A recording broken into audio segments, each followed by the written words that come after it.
Seorang pria berusia 65 tahun menjadi korban meninggal dunia setelah tertabrak kereta api dekat stasiun Kertapati Palembang. Bagaimana kronologisnya? Berikut informasi selengkapnya. Setelah sempat diberi pertolongan selama 1 jam di instalasi gawat darurat RSUD Bari, Ibrahim menghembuskan napas terakhir.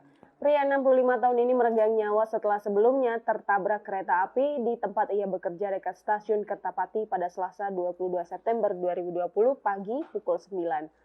Kronologinya, Ibrahim yang merupakan pekerja pembuatan kolam penampungan limbah batubara hendak berangkat kerja.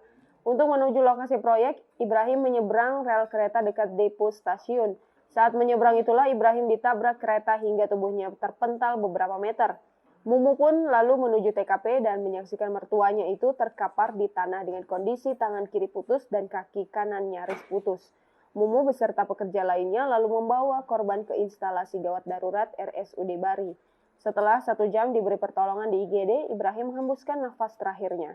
Rencananya jenazah korban akan dibawa ke rumah duka di Kampung Sebalang, Desa Tarahan, Kecamatan Katibung, Kabupaten Lampung Selatan, Lampung.